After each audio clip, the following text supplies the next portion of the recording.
আমার পিচ্চি দেবর মাত্র ক্লাস 5-এ পড়ে। বয়স অনেক কম। কিন্তু অবাক করা বিষয় হলো এই বয়সে সে 2টা মেয়ের সাথে প্রেম করে ঘুরে বেড়ায়। আমি তাকে অনেক স্নেহ করতাম এবং প্রতিদিন তাগিদ করে স্কুলে পাঠাতাম। সে যেন লেখাপড়া করে বড় কিছু হতে পারে। তাই আমি তাকে নিষেধ দিয়েছি যে এই বয়সে এসব করা চলবে না। পিচ্চি দেবর তখন বলল, তাহলে ভাবি তুমি আমার ভালোবাসার মানুষ হবে। আমি যা চাই তা দিবে। আমি পিচ্চি ছেলের কথা শুনে ভাবলাম তাকে অন্তত মেয়েদের কাছ থেকে বিরত রাখার জন্য তার সাথে আমার ভালোসার অভিনয় করতে হবে। তার চাওয়া পাওয়া আমারই পূরণ করতে হবে। আমি ভেবেছিলাম তার বয়স কম, সে আর কি করতে পারবে। কিন্তু এই ধারণা আমার ভুল ছিল। একদিন রাতে সে আমার সাথে। ভাবতেই পারছি না এত বড় কি করে হয়। বাকিটা গল্পতে শোনাচ্ছি। বাসায় ঢুকার সময় বাজারের ব্যাগ থেকে একটা পারফিউম বের করে ভাবির সামনে হাঁটু গেড়ে বসে বললাম, রমণী, তোমার জন্য হাজার মানুষের ভিড়ে ঠেলাঠেলি করে মানুষের বিশ্রী ঘামের গন্ধ সহ্য করে নিয়ে আসলাম এই সুগন্ধবিহীন পারফিউম। তুমি এটা হাতে নিয়ে ধন্য করো আমায়। ভাবি তখন রান্নাঘরে রান্না করছিল। গরম কুন্তিটা হাতে নিয়ে আমায় বলল, 9:30 বেজে গেছে। তাড়াতাড়ি ফ্রেশ হয়ে স্কুলে যা বলছি। আমি মুচকি হেসে ভাবিকে বললাম, আজ তো স্কুলে ক্লাস হবে না। শুধু শুধু গিয়ে লাভ কি? ভাবি রেগে গিয়ে বলল, ক্লাস না হলেও তুই স্কুলে যাবি। কয়েকদিন পর এসএসসি পরীক্ষা, সেই খেয়াল আছে? আর স্কুলে না গিয়ে তুই যদি অন্য কোথাও যাস তাহলে কিন্তু খবর আছে। আমি কিন্তু স্কুলে ফোন দিয়ে খবর নিব। স্কুলের পড়া শিখা হয়নি, তাই ভেবেছিলাম স্কুলে যাব না। কিন্তু ভাবি যেভাবে রেগে আছে, না গেলে আমার খবর আছে। তাই বাধ্য হয়ে স্কুলে গেলাম। স্কুল থেকে বাসায় আসতে আসতে বিকাল হয়ে গেল। ভাবি আমার কাছে এসে বলল, তুই টিফিনে খেতে এলি না কেন? স্কুলের পাশেই তো বাসা। খেয়ে গেলে কি সমস্যা হতো? আমি ভাবির থেকে একটু সরে গিয়ে মাথাটা নিচু করে বললাম, বন্ধুদের সাথে বাহিরে খেয়ে ফেলেছিলাম। ভাবি আমার দিকে রাগী চোখে তাকিয়ে বলল, তুই আমার কাছে আয় তো। আমি ভাবির থেকে আরো সরে গিয়ে বললাম, কেন? ভাবি আমার কাছে এসে আমার ডান গালে সজোরে থাপ্পড় মেরে বলল, তুই আবারও সিগারেট খেয়েছিস? সার শরীর থেকে সিগারেটের গন্ধ বের হচ্ছে। তুই না আমায় কথা দিয়েছিলি আর কখনো সিগারেট খাবি না? আমি কিছু না বলে মাথাটা নিচু করে দাঁড়িয়ে রইলাম। আর ভাবিকে বললাম, ভাবি আমি আর সিগারেট খাবো না, তুমি যদি আমার একটা গোপন কথা রাখো। তুই ক্লাস 5-এ পড়িস। তোর আবার কিসের গোপন কথা আমার সাথে? ভাবি, আমি ছোট হলে কি হবে? এখনো আমার পিছনে 2টা মাইয়া গুড়গুড় করে। আমি তার কথা শুনে আশ্চর্য হলাম। বলে কি, এই পিচ্চি ছেলে, তোর এসব করার বয়স হয়নি। তুই তোর এই কথা মুখে বলতে একটু আটকালো না? আমি বললাম, ভাবি তুমি যদি আমার গোপন কথা না রাখো তাহলে আমি কিন্তু মেয়েদের সাথে প্রেমে জড়িয়ে পড়ব। আমি তাকে আবার একটা থাপ্পড় দিয়ে বললাম, তোকে এত আদর করে আমি মানুষ করতে চেয়েছি আর তুই কিনা এসব বলছিস। ভাবি তখন রেগেমেগে আমায় বলল, তুই 2 সপ্তাহ আমার ধারে কাছে আসবি না। এই কথা বলে ভাবি যখন চলে যাচ্ছিল, আমি তখন ভাবির পিছন পিছন যেতে যেতে বললাম, আর জীবনেও প্রেমের কথা বলবো না। আমার একটা কথা রাখো ভাবি। ভাবি বলল, তোর কোনো কথা আমি এখন শুনবো না আর রাখবও না। ঘুম থেকে উঠে দেখি মা খুব চিৎকার চেঁচামেচি করছে। মাকে যখন বললাম, কি হয়েছে, মা তখন বলল, জমিদারের মেয়েকে বাড়ির বউ করে নিয়ে এসেছি। 7টা বেজে গেছে, এখনো ঘুম থেকেই উঠে না।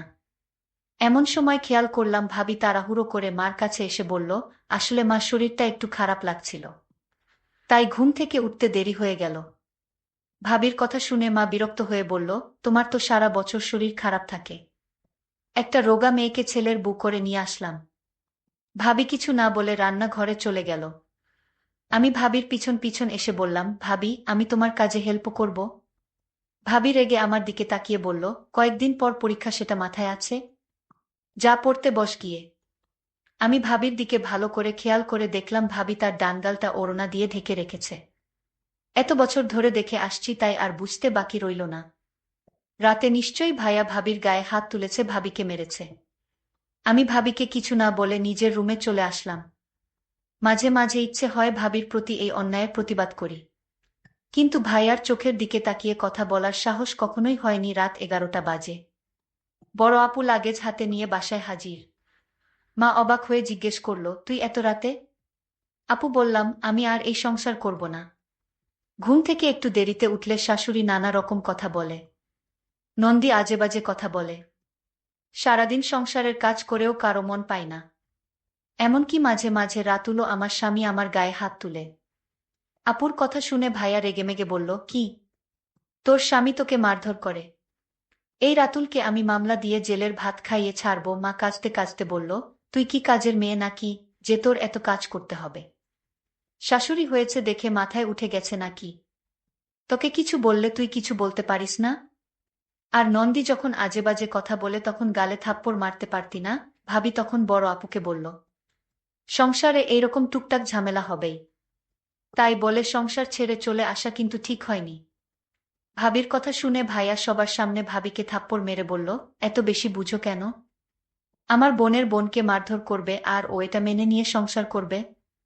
এমন সংসারে লাথি মেরে অনেক আগেই চলে আসা উচিত ছিল। এতক্ষণ সবার কথা শুনছিলাম, কিন্তু এখন আর চুপ করে থাকতে পারলাম না। যে ভাইয়ের চোখের দিকে তাকিয়ে কখনো কথা বলিনি, সেই ভাইয়ের চোখের দিকে তাকিয়ে বললাম, কেন পারবে না? ভাবি তো ঠিকই পারছে। আপুকে মেরেছে বলেছে দেখে তুমি দুলাভাইয়ের নামে মামলা দিবে? তুমিও তো ভাবিকে মারধর করো, তাহলে তোমার নামে কি মামলা দেওয়া উচিত? মার দিকে তাকিয়ে বললাম, নিজের বেলা 16 আনা আনা আর পরের বেলা 4 আনাও না। ভাবি যদি কোনোদিন একটু দেরি করে ঘুম থেকে উঠেছে তাহলে তুমি তাকে যা তা বলেছ। সারাদিন কাজ করেও ভাবি তোমায় মন পায়নি। তুমি আপুকে বলছো নন্দী আজেবাজে কথা বললে তাকে থাপ্পড় মারতে, অথচ আমি নিজ চোখে দেখেছি আপুর গোসলের পানি গরম দিতে একটু দেরি হয়েছিল দেখে আপু ভাবিকে থাপ্পড় মেরেছিল। আমার কথা শুনে আপু ঠোঁট বাঁকিয়ে বলল, ভালোই তো ভাবির পক্ষে কথা বলছিস। নিজের মা ভাই বোনদের পর করে ওই মহিলা এখন আপন হয়ে গেল। আমি মুচকি হেসে আপুকে বললাম, তুই তো আমার নিজের বোন ছিলি, কখনো কি একটা ফোন দিয়ে আমার খোঁজ নিয়েছিস ছোট ভাইটা কেমন আছে? আমার বড় ভাই কি কোনোদিন আমার খোঁজ নিয়েছে আমি ঠিকমতো পড়াশোনা করছি কিনা, কাদের সাথে চলাফেরা করছি? কিন্তু ওই মহিলাটা প্রতিদিন আমার খোঁজ নিয়েছে আমি কাদের সাথে মিশছি, আমি ঠিকমতো পড়াশোনা করছি কিনা। আমার কখন কি লাগবে সব ওই মহিলাটা খোঁজ রেখেছে। তোরা আপন হয়েও যে কাজগুলো করিস নি ওই মহিলাটা পর হয়েও সেই কাজগুলো প্রতিনিয়তই করেছে। ভাবি এখনো সোফায় বসে কাঁদছে। আমি ভাবিকে বললাম, কেবল বাজে 11টা, এখনো ময়মনসিংহের গাড়ি পাওয়া যাবে। এই সংসারের জন্য অনেক করেছ। যেদিন তোমায় এই সংসারের মানুষ তোমার প্রাপ্ত সম্মানটা দিবে সেদিন না হয় এই সংসারে ফিরে এসো, ততদিন না হয় বাপের বাড়িতেই থাকলে। গাড়ি গন্তব্যের দিকে ছুটে চলছে। বাসের জানালা দিয়ে ভাবি আনমনে বাহিরের দিকে তাকিয়ে আছে। আমি ভাবিকে বললাম, ভাবি এই অন্ধকারে বাহিরে কি দেখছো? ভাবি চোখের কোণে লেগে থাকা চোখের জলটা মুছে বলল, তুই একটা পিচ্ছি ছেলে হয়ে তুই আমার জন্য এত কিছু করলি, তোর এই ঋণ আমি কোনোদিন পরিশোধ করতে পারবো না। ভাবিকে বললাম, ভাবি তুমি একটু ধৈর্য ধরো, দেখবে সব ঠিক হয়ে গেছে। পিচ্ছি ছেলের কথা শুনে আমি বারবার অবাক হচ্ছি। যাই হোক, আমিও ভাবির সাথে ভাবির বাপের বাড়ি চলে এলাম। ভাবি বলল, আমি তোকে আমাদের বাড়ির পাশের স্কুলে ভর্তি করাবো। পিচ্ছি দেবর বলল, ও তার একটি নাম আছে, সেটা হলো জিসান। পিচ্ছি জিসান বলল, আমি স্কুলে পড়ব না যদি তুমি আমার গোপন কথা না রাখো। বাড়িতে গেলে বাবা আমায় খুব সুন্দর করে থাকতে দিল।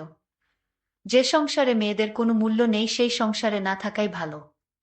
বাবা আমাকে এভাবে সাহস দিয়ে বলেছিল, মা তুই আজ থেকে আমার বাড়িতে থাকবি আর তোর দেবর পিচ্ছি জিসানকে লেখাপড়া শিখাবি। পরদিন আমার পিচ্ছি জিসানকে স্কুলে ভর্তি করে দিলাম। সে স্কুলে প্রতিদিন যেত। আমি মাঝে মাঝে খোঁজ নিতাম জিসান কি আসলে ভালো করে লেখাপড়া করছে নাকি উল্টাপাল্টা কোনো কিছু করছে। কিছুদিন স্কুলে ভালো করে লেখাপড়া করতে শুরু করলো। কিছুদিন পর দেখলাম আমার পিচ্ছি দেবর জিসানের পরিবর্তন। সে ঠিকমতো খাওয়া দাওয়া করে না, রাতে লেখাপড়া করে না। আমি তাকে কিছু না বলে আমি তার মনের ভিতর কি চলছে তা জানতে আমি তার স্কুলে লুকিয়ে যেতাম। কিন্তু স্কুলে একদিন লুকিয়ে গিয়ে যা দেখলাম তা দেখে আমার মাথায় মনে হয় আগুন ধরে গেল। এই পিচ্ছি ছেলে এই বয়সে দুইটা মেয়ের সাথে প্রেম করে ঘুরে বেড়াচ্ছে। আমি তা দেখে অবাক হয়েছিলাম। আমি আজ সিদ্ধান্ত নিলাম জিসান বাড়িতে আসলে আজ তাকে জবাবদিহি করতে হবে। এই বয়সে এইসব করা কি ঠিক? স্কুলে থেকে জিসান বাড়িতে ফিরল। আমি তাকে জিজ্ঞেস করলাম, জিসান তুই স্কুলে কি ঠিকমতো পড়ালেখা করছিস? জিসান বলল, ভাবি কিয়ে বলো, আমি আজ সাপ্তাহিক পরীক্ষায় ফার্স্ট হয়েছি। আমি মনে মনে বললাম, আহা বোকা ছেলে, তুই আমাকে বোকা বানিয়ে ফেলতে চাইছিস। এটা তো পিচ্ছি না। জিসান, তুই আমার কাছে থেকে কিছু লুকানোর চেষ্টা করবি না। আমি কিন্তু সব জানি। ভাবির কথা শুনে আমার গলাটা শুকিয়ে গেল। আমি বললাম, ভাবি, আমি কি তোমার সাথে মিথ্যা কথা বলতে পারি? আচ্ছা জিসান, তুই আজ আমার সাথে এত বড় মিথ্যা কথা বলতে পারলি? তুই, তোর বিষয়ে আমি জেনেছি তুই এই বয়সে প্রেম করে ঘুরে বেড়াস। তাও একজনের সাথে না, দুইজনের সাথে। আমি আজ নিজ চোখে দেখেছি তুই মেয়েদের সাথে বসে গল্প করছিস। আমার চোখে তুই ফাঁকি দিতে পারবি না জিসান। জিসান, আমি তোকে নিয়ে অনেক স্বপ্ন দেখি। তুই এখন এসব করলে তো তোর জীবনটা নষ্ট হয়ে যাবে। জিসান আমায় বলল, ভাবি, আমি জানি না আমার রাতের শরীর কেমন লাগে। আমি জিসানের কথা শুনে বুঝতে পারলাম, ওকে এই প্রেম করা থেকে বাঁচাতে হলে আমার তার সাথে কিছু অভিনয় করতে হবে। তার ইচ্ছাটা আমার পূরণ করতে হবে। যাই হোক, আমি জিসানকে বললাম, এসব তোর বাদ দিতে হবে, নইলে আমার অবস্থা খুব খারাপ হবে কিন্তু। আমি জিসানকে বললাম, জিসান, তুই কি চাস বলতো? যদি আমার কাছে থাকে তাহলে আমি তোকে দিব। জিসানের মুখে হাসি ফুটে উঠল আমার এই কথা শুনে। ভাবি, তুমি যদি আমার মনের আশা পূরণ করো তাহলে আমি সব বাজে কাজ থেকে বের হয়ে আসব। আমি জিসানকে বলেছিলাম, জিসান, কি তোর ইচ্ছা আমার কাছে বলতে পারিস?